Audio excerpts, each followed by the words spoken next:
Welcome back, ladies and gentlemen. This is our 43 episode in this special series on Mashiach and our yearning and anticipation for him. Specifically, today we conclude a mini five-part series. A five-part series that began with the laws of the red heifer. And on the surface, the laws of the red heifer are not exactly what comes to mind when you think about the coming of Mashiach.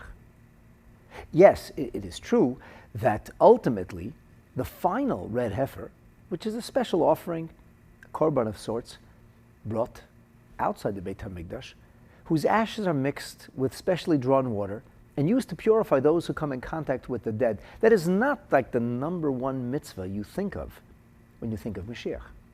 And yet, interestingly enough, the Rambam used those very halachot as a platform to convey a powerful, very important ruling. Namely, when you so much as mention Mashiach, that should be followed immediately with a heartfelt plea, a prayer for his speedy arrival. We discussed this thesis at great length, developed it, really even applied it, and demonstrated how it is not only in keeping, but in fact a very embodiment of the basic principles for the concept of tefillah, of prayer.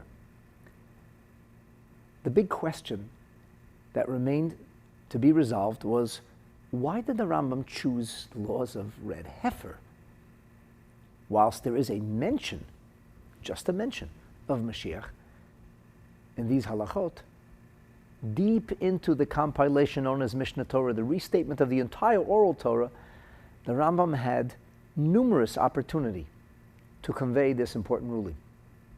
And we learned over the past two episodes that there's something quite specific,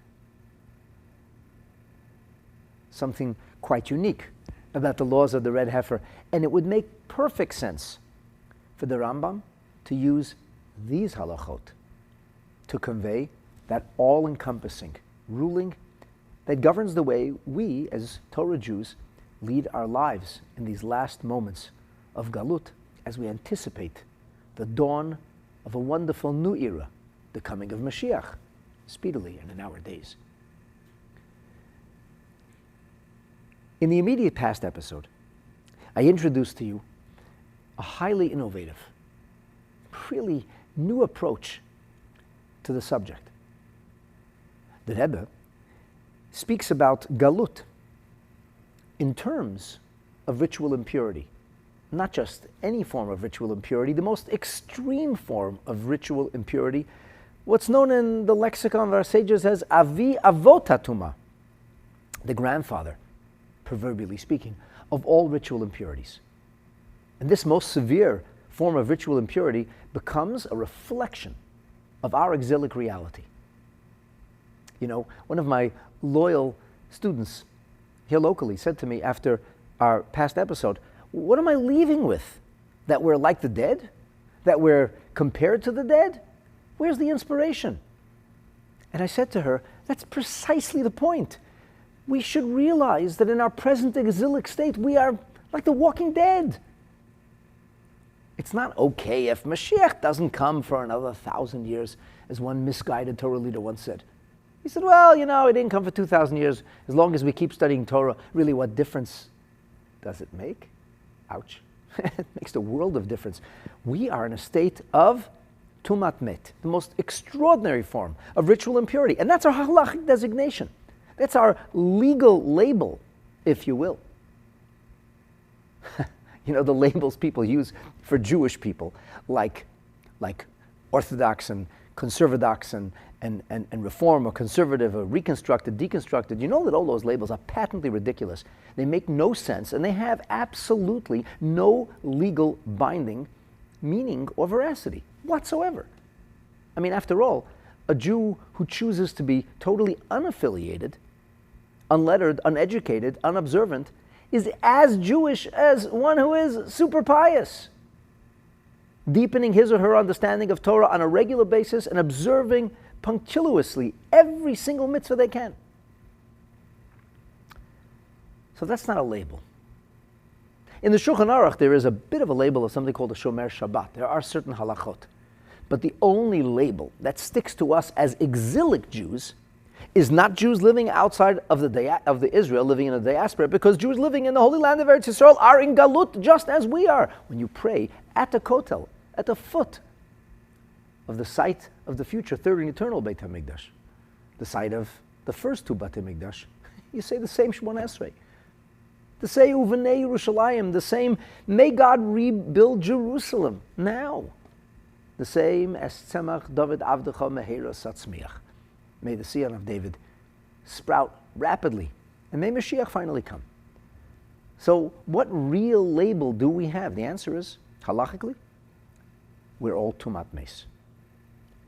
That was a primary thrust of our previous episode. And now, as we bring this to its crowning conclusion, here's the bigger question. We aren't simply metaphorized as having come in contact with the dead, but the Rebbe went on to say that the concept of Tumas Meis forms the Teichen Ruchni, and I'm quoting from Lekutei Sichos Chelik Chaf Ches, page 137, in the last column. He says it actually becomes the spiritually defining essence. It's the spiritual content and character, not just the color of our appearance, but our actual character when we speak about exilic reality. And the Rebbe's logic is straightforward. Sibat HaGalut, the cause, the reason for our present-day exile is chatoinu, our sins. And he illustrated how when there's the concept of sin, there is a diminishing of our cleaving to God. Of va'atem hadveikim b'Hashem Elokeichem. And b'meila, he said, feltes in chayim kulchem hayom. So this is it's a basic pasuk. It's a verse in Deuteronomy, chapter 4, verse 4, Parshas V'eschanan. We say va'atem hadveikim. You are cleaving to God. Chayim kulchem hayom. And in the previous episode, we drew on the teachings of our sages as they are redacted in Avos Reb Nosson, indicating that there are certain realities which are defined as life and thereby life-giving. Chief amongst them is God himself. So if God is life, if we cleave to life, then we are alive. And if we are in some way distanced from life, if there is a lack of cleaving, a lack of closeness, a lack of oneness and communion with Hashem, then felt in dem chayim, then the life is kind of diminished. Something's missing. But what in heaven does that really mean? After all, think of it this way. Can you be a little bit pregnant? Just a little bit. Well, that's ridiculous. You're pregnant or you're not. Can you be a little bit alive? I'm kind of alive. Well, I think maybe I might be alive. No, that's an absolute statement. It isn't open for definition. You're living or you're not. It's actually that simple from a Torah perspective. And from a Torah perspective, we have clear indicators of life or not, with a wide range of halachic, legal, practical ramifications. A wide range, dealing with some of the severest possible issues in Jewish law, like life and death. Like things like harvesting organs, which could be tantamount to an act of murder if performed inappropriately, or the greatest act of life-saving. It kind of divides on a hair's breadth, living or not. I didn't talk about living which is called meaningful, but then again, what does that even mean?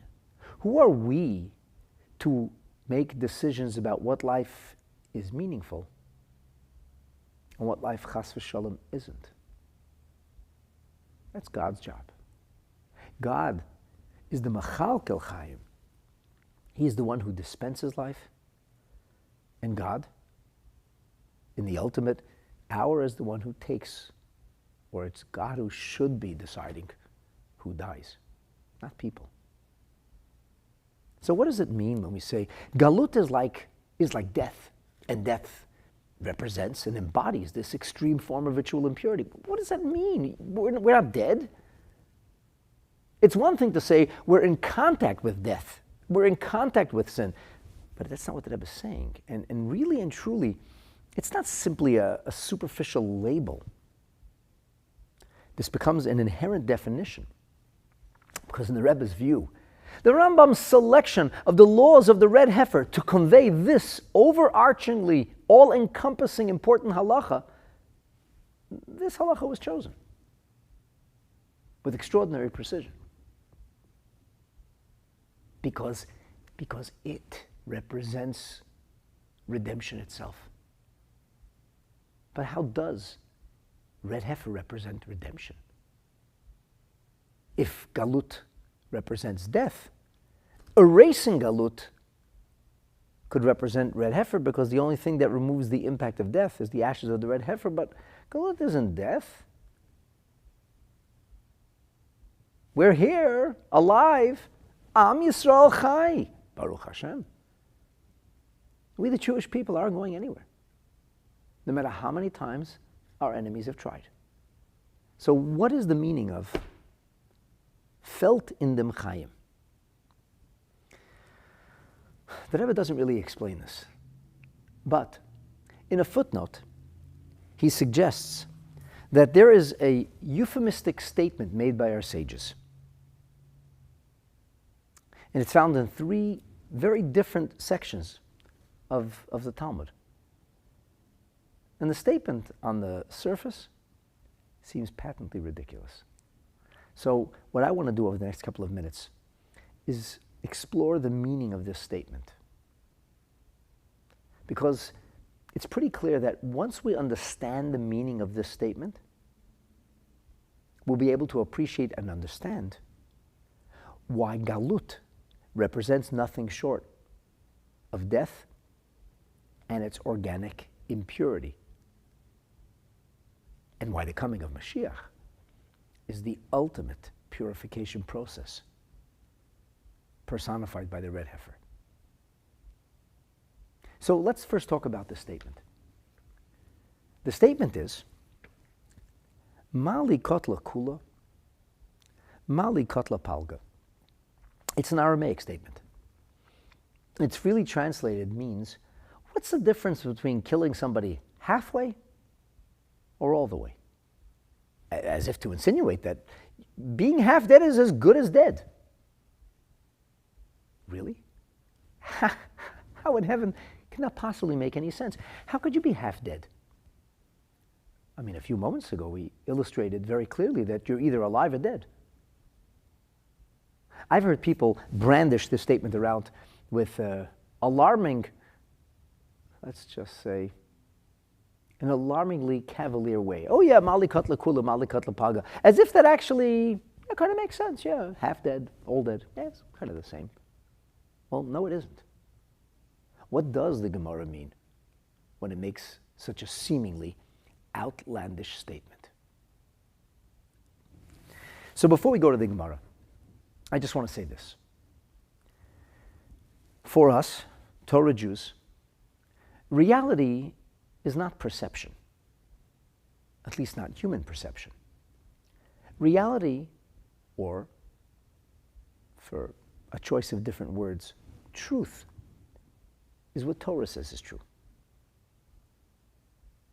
So society can choose to create any range of nomenclature or label or segmentation. We don't see it as inherently valuable, meaningful, true, or important. Because from our perspective, it isn't inherent unless Torah says so. I'll give you an example. What's the halachic difference between an American citizen and a Canadian citizen? You guessed it. Absolutely nothing. What's the difference between an adherent of one faith system or another faith system? And I'm talking about people who are pious and devoted and committed to their faith ideals. Not really very much. In fact, nothing. Unless somebody is part of an idolatrous faith system, then they may be engaging in idolatry, perhaps. And if somebody's part of a faith system that eschews idolatry, so he's not an idolater per se. But being labeled a particular faith system, from our perspective, is not an inherent label. At best, it could describe the lifestyle a person chooses to live or the kind of behavior one engages in. Think of it this way. If somebody was a member of a faith system, but they've abandoned that faith system entirely, would they still be identified as such? Some would say, well, I'm a lapsed Zoroastrian. Okay, that means the last time I identified with a faith community was when that was my faith community, or that's the way I was raised, or that's who my parents were, but I'm lapsed. And what that usually means is, I once affiliated with this, I don't anymore, but I've never really replaced that part of my life. And once a person moves from Zoroastrianism to Baha'i, for example, and he says, people will say, well, what are you? And he'll say, I'm a Baha'i. But didn't you grow up Zoroastrian? And we'll say, yeah, I did, but now I've changed. And I don't know much about these faith systems. I can't talk intelligently about them. I don't know if a member of the faith system has certain privileges or abilities that another human being doesn't have. But I do know this.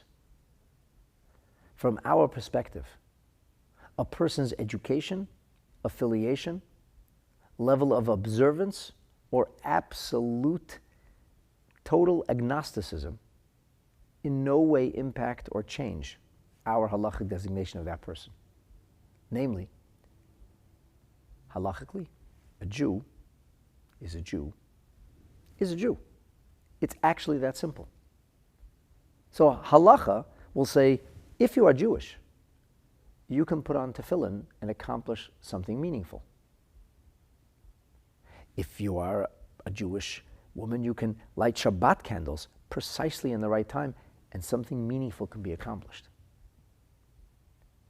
But if you're not Jewish, the lighting of Shabbat candles or donning of tefillin will have no deeper meaning other than meets the eye. It'll simply be a physical act. Now, I don't know who you are, and you may laugh at this, and you may choose not to believe in it. That's fine. Thank God we live in a free society. That means we can agree to disagree and respect each other. And we don't have to insist on getting offended if somebody doesn't see things the way we do. In fact, doing so is tyrannical. And the tyranny of the minority over the majority, or vice versa, is still tyranny. Imposing or forcing your beliefs on other people is simply wrong. We don't seek to impose our beliefs, but if you want to know what our perspective is, halacha is our perspective. So if a person is Jewish or not is the only halachic designation as far as we are concerned. That is to say, every human being, regardless of color, creed, affiliation, lifestyle, proclivities, desires, likes, loves, is irrelevant. Every human being is obligated from Almighty God to try to live his or her life by the 7 Noahide laws. There is absolutely zero halachic difference between any human beings. Halacha recognizes absolutely no distinctions, other than, if you're Jewish, you have 613 mitzvot in which you're obligated. And if you're not, you have 7 mitzvot. Now, to be sure, the 7 are actually much larger than 7, but they're grouped into 7 basic mitzvot, and the 613 have numerous groupings of very, very similar mitzvot. But there's still a very, very wide range from a halachic perspective. What I'm trying to illustrate is that halacha for us is reality. And if we can demonstrate that this statement, Mali Katla Kula, Mali Katla Palga, what's the difference between being half dead or fully dead? If it has some kind of halachic application, well, then it's true. And it's real within the realm of that halacha. And as long as it's applicable in our world, in the realm of halacha, which is the pragmatic, actual application of Torah, well, then that's reality. And strange as that statement might sound, it has halachic or legal bearing. And that brings a certain sense of authority to the table. It enables us to make a statement which seems on the surface to, at best, contradict the way we might typically view things. So here are no less than three different halachic situations in which this statement has enormous bearing. Okay, the first is about theft. What you must know is that it's not a good idea. In fact, it's a violation of God's law. Simply stated, don't do it. What if you do? Well, there are consequences. If you take a look at Exodus chapter 22, right in the beginning, the Torah speaks to us about theft. Actually, it begins already in chapter 21, from verse 37 onward. And it takes it through into chapter 22. And yes, in case you're wondering, the chapters don't have much practical or real meaning, because at the end of the day, the chapters actually aren't particularly accurate. And they weren't made by Torah scholars or Jewish people. But at any rate, I'm just using chapter numbers so you know where to look. The Torah says, Ki yignav ish shor oseh. Should a person steal an ox or a sheep? That's not good. You just stole something. It gets worse. Utavachai oy mecharei. And then you slaughter or sell it. Well, to make it simple, like in today's day and age, it's one thing to steal a car. You know, you might still get your car back. It's quite another to steal somebody's car and then send it to the chop shop, and within 12 hours, pieces of that car are being shipped all across the world. You'll never get your car back. Who's the greater criminal? Or, for whom is the theft more egregious, more injurious, more, shall we say, impossible to undo? Obviously the second. The real professional thieves do exactly that. So if a person steals somebody's animals, that might be recognizable. But if somebody steals a farm animal, like an ox, or a sheep which is raised to produce wool, and then sells it or slaughters it, so then the Torah says he must make restitution. Well, not just restitution. Chamisha bakar yishalem. He's got to repay 5 oxen in the place of the 1 ox that he stole. So if the ox was worth, say, $100, now he has to pay $500. 5 oxen. Well, make that $600 actually. The original, and then 5 times its value. If it's a sheep, 4 times. You'll pay back the sheep, and then you'll add a payment of $400. Because that's the value of the sheep. Say it was $100 times 4. That's the consequence. A couple of verses later, in chapter 22, in verse 3, the Torah says, what happens if we find, im himotze timotze, if the stolen article is actually found in his possession? Whether it's an ox, and here we throw in a donkey or a sheep. There's a lot to say about all this, by the way. Why a sheep is 4, why an ox is 5. There's 2 very different ways of looking at it. Some of this I've actually talked about in classes on the subject. Not for the present focus. So, but if the actual item is found, chayim, alive, shnayim yishalim, then you have to pay 2. Meaning, if it's an ox, return the ox, and then the value of the ox, say $100. So you return the ox, and you make a payment equal to the value of the ox. Okay, that's fairly straightforward, you might say. Well, yes it is, but the question is this. Which time frame do we use to evaluate the value of the ox or sheep? You know, this doesn't necessarily happen in a half hour. Say that there's a shortage of steers, and an ox that was worth $100 is now, 6 months or a year later, actually worth 5 times that amount? Does the person have to make a payment of $500? Does the person have to make a payment of $2,500? That's a really good question. And might there be a distinction drawn between the original fine, which is simply doubled, or the fine imposed for the far more egregious act of slaughtering, dismembering, or selling, shipping the animal off so that it isn't found? This is the question.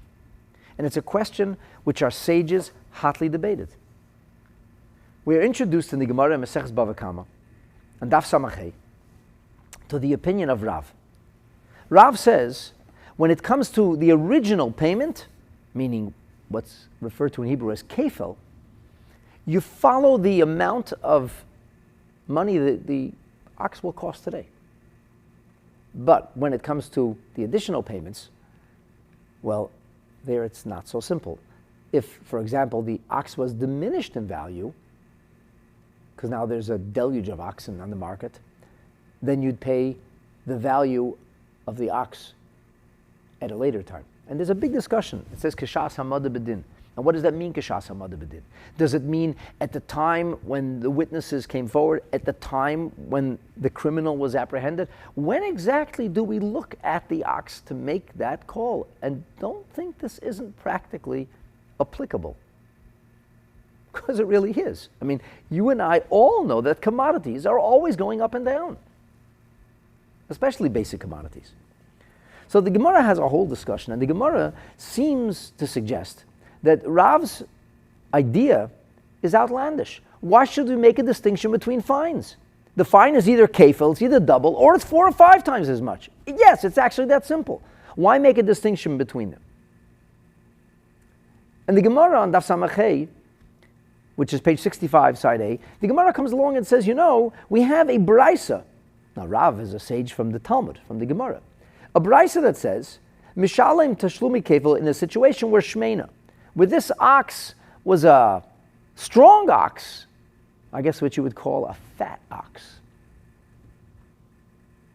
Have you heard the expression strong as an ox? Well, it's not a well-fed, fat or strong ox anymore. Now it's an abused ox. It's an emaciated, weakling ox. So it was a shmeina, the ikhisha, and due to its mistreatment, now it's a scrawny shadow of its former self. So the Gemara says, Mishalem tashlumi kefil v'tashlumi arba v'chamisha, when? Ke'ein shenignav. You should pay. You should pay. Multiple times. 4 or 5 times.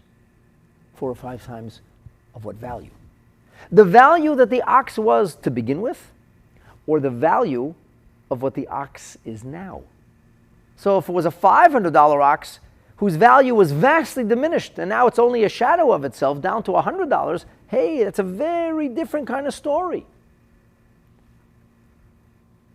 The Gemara uses this brisa, which is of the genre of the Mishnah, to demonstrate that Rav's suggestion or supposition is actually unreasonable.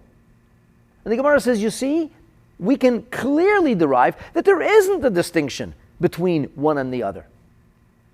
The Gemara comes back and says, wrong again.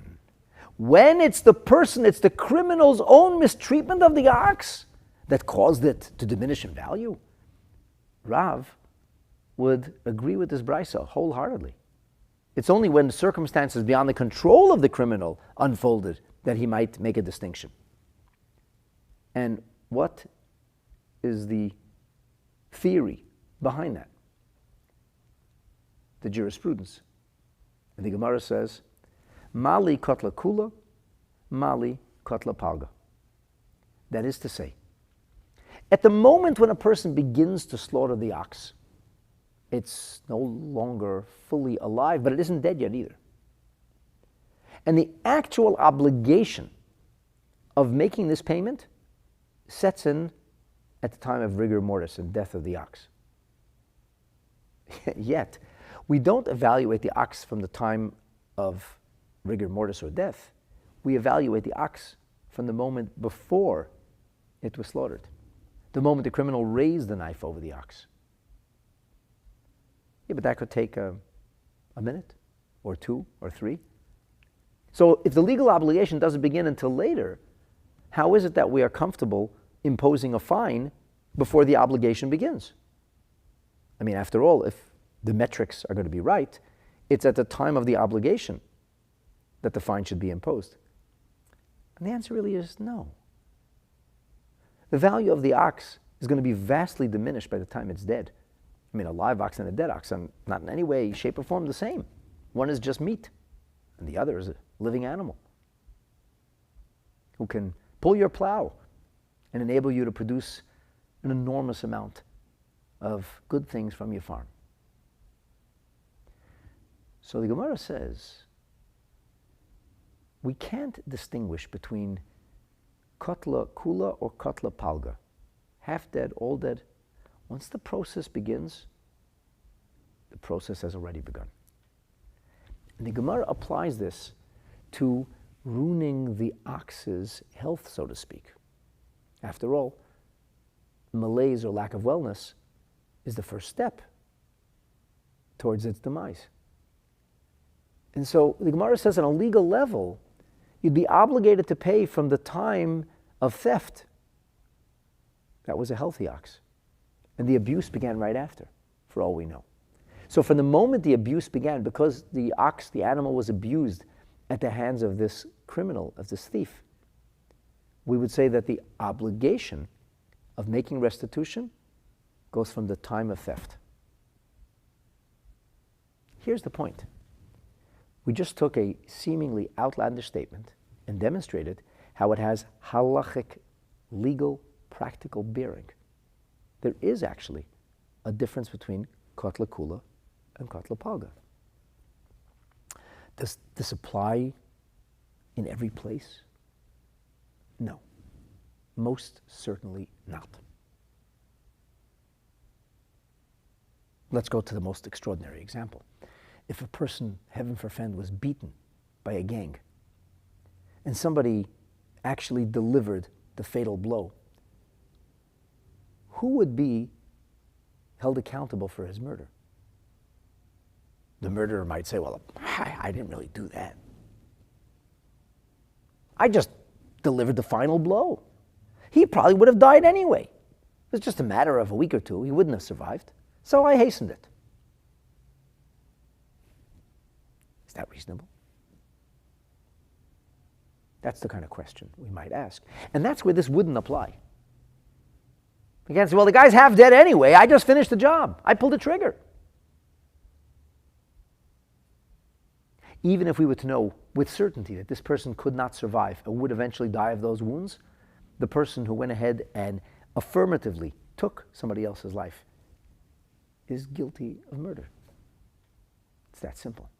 The Mishnah says if a person flutters between life and death like a yortzeit candle that flickers and is about to be extinguished, the simple act of touching that person would be considered an act of bloodletting, because you're mekarav misase, because you accelerated or hastened demise. Not simple stuff. So of course you can't say, Mali kotla kula, Mali kotla palga. You know, half dead is dead. And a little pregnant, well, it's just a little. No, half dead is not dead. And a little pregnant is fully pregnant.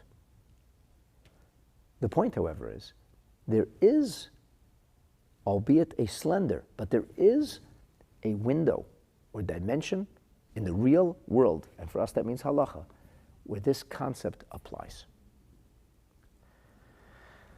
The Rebbe says this is not the only place. We have another very well-known Gemara. It's a Gemara in Masechet Bava Metzia. It talks about a different issue, actually a verse that's just a couple of verses after the verse that speaks to us about the concept of theft, its prohibition, and its inevitable consequence. The Torah talks to us about a paid consignee, and then the Torah talks to us about an unpaid consignee, and the Torah talks to us about a shoel, about a borrower. And the borrower is a person who's just about always obligated and responsible. Because, hey, you borrowed it. You paid nothing for it. You weren't getting paid to watch it. You're using something that belongs to somebody else. You're going to be obligated. You're always going to have to assume liability. Unless the owner is actually employed by you, the borrower, to work with him at the time. You borrowed somebody's snowblower, you need to return it. Your neighbor came with his snowblower to help you, that's another story. So the Torah uses some very specific verbiage. The Torah says nishbar omet. That let's say the item either was broken or dies. Now, obviously that could be euphemistic. If dies means, people say the car died. The lawnmower died. It's not useful. It can't be brought back to life. It can't be used anymore. Or something is broken and it can be repaired. So does it have to be both or one? Believe it or not, the Gemara has a long discussion about this. And as the Talmud is wont to do, we reach across the ocean of Torah literature. We speak about a very, very different kind of verse, interestingly found in the same Torah portion, a very different kind of mitzvah, about a person who might, heaven forfend, curse his or her parents. And it says, cursing aviv o imo, aviv ve'et imo, father and mother. And does it mean one has to curse both his parents to be liable or only one parent? A discussion. And the end of the discussion, the Gemara says, is that the nishbar omet does not need to have a specific word in the Torah that indicates that one or the other would be sufficient for culpability. The Gemara says, if you cursed your father or your mother, God forbid, you're obligated. And our Talmud, our Gemara tells us, in Masechet Bav Metzia, Daf Tzadikei, on page 95a, the Gemara says that ultimately, if a person were to borrow something, and the item or animal sustains injury, then the borrower is liable. And he has to make restitution or fix whatever was broken. And if the item is destroyed, ruined, broken, dead, you have to replace the item or its value. Assume full liability. It doesn't have to be one or the other. It's self-understood. And the Gemara says, well, how do we know that? According to all opinions, because this is very, very technical in the methodology of biblical exegesis. And the Gemara says, here, according to all opinions, we would know this to be the case because common sense dictates it. What's the common sense? The breaking of the blade of the lawnmower is the beginning of its demise. You can only break so much of a lawnmower before it isn't repairable. And the Gemara uses that same expression. Mali kotla kula, mali kotla palga. If I'm obligated for destroying or breaking the machine altogether to a point of irreparability, then I am obligated to fix and rectify if I did damage that is repairable. Now, that doesn't mean it's the same as selling to somebody, I borrowed your lawnmower. Well, it's a smoking heap now. It's dead, but hey, you were nice enough to loan it to me and I'm just bringing it back to you. And the person sputters, what? What are you bringing back to me? A blackened shell? Scrap metal? I said, well, sorry. Wasn't my fault. Just happened. We just happened to go over something that happened to be flammable. I don't know. I didn't mean to do it. Well, that's very nice, but you're still liable. Or coming to somebody and say, hey, the blade hit a rock, and the lawnmower, it's kind of broken. I mean, one of the blades doesn't really work anymore, but you can kind of still use it a little. And the person says, no, you're going to fix my lawnmower. You borrowed it, you fix it. There's no inherent difference between something which is half broken and fully broken. I mean, obviously there's a difference. But insofar as liability is concerned, there would be no difference. And once again, the Gemara uses that same expression, mali kotla kula, mali kotla palga. Obviously, this can't be applied in a broad sense, but insofar as liability is concerned, it makes sense. And therefore, it becomes a Torah truism, a halacha. A third statement which the Gemara makes, and this is found in Maseches Chulin. There's a concept which is difficult to understand, certainly on the fly. And that is that ritual impurity can be contracted by foodstuffs, by edibles. But the edibles have to be in some way prepared or rinsed. And this is called hechsher. The word hechsher doesn't mean kosher. It comes from the word kosher. It means prepared, made suitable. And there are 7 types of different liquid that can make something susceptible to ritual impurity, and one of them is plasma. And there's a distinction that's drawn between the blood of a wounded animal who's bleeding, and the blood of a dead animal. A dead animal's blood causes something to be ro'i lekabel tumah. A wounded animal's blood doesn't. And the Gemara Maseches Chulin Daf Lamed Hey, page 35, side B, has a very interesting discussion about this, about the verses we learn this from. And the Gemara says, I'm not sure I understand, says the Gemara. What really is the difference between a shor shachut and a shor mes? What's the difference between dam shchuta and dam chalalim? What's the difference between the blood of a carcass and the blood of an animal as it's slaughtered?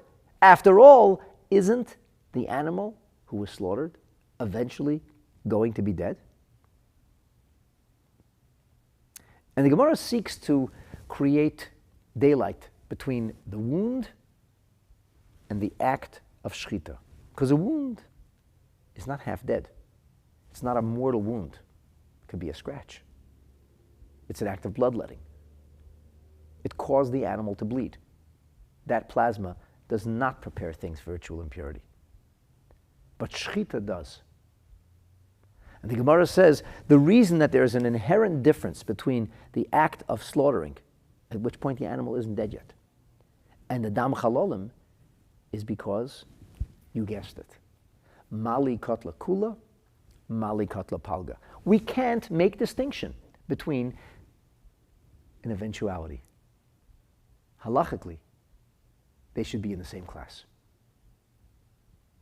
Now, by the way, this is interesting because when an animal is slaughtered, it still convulses. And during that convulsory period, if somebody were to eat from its meat, you don't have to be Jewish, as they say. The Torah prohibits eating meat off a live animal. And if the animal is convulsing after shchita, that's considered to be Eiver min hachai. So it's not technically dead,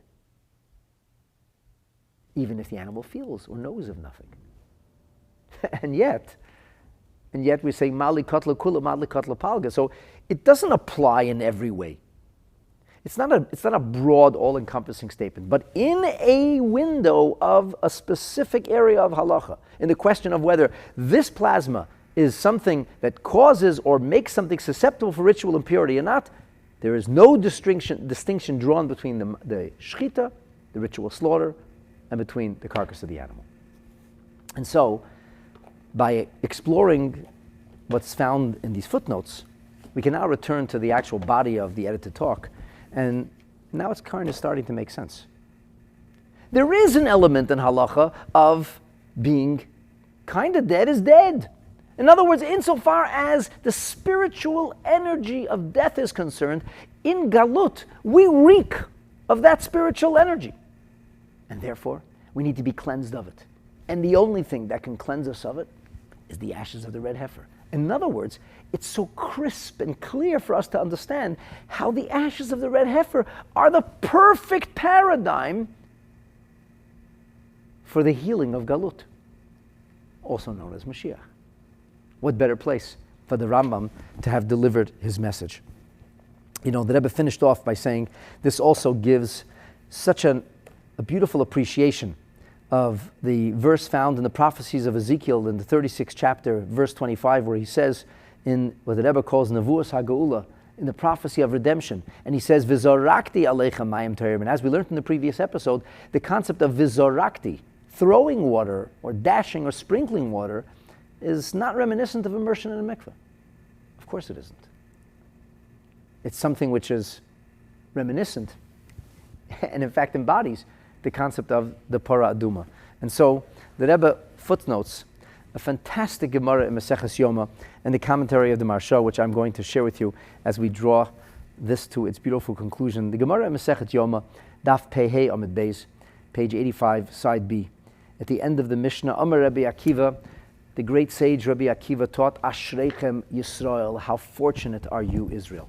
Lifnei mi atem mitarim umi mitar eschem. Before whom do you find purity? Before whom are you purified? Avichem shabashamayim, your proverbial Father in heaven.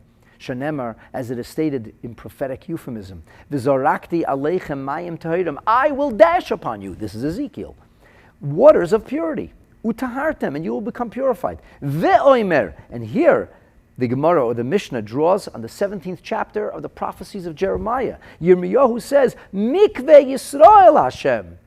Hashem is like a mikveh, a pool fit for ritual immersion. Ma mikveh mitayres hatmeim, just as immersion in a mikveh brings about purity for those impure, Af HaKadosh Baruch Hu mitayres Yisrael, so too God purifies those who are ritually impure. The Maharsha, in his commentary, asks the obvious question. He says, what in heaven does this mean? How could we compare a mikveh to the dashing of water? A mikveh is immersed in, the dashing of water is applied externally. The worlds apart.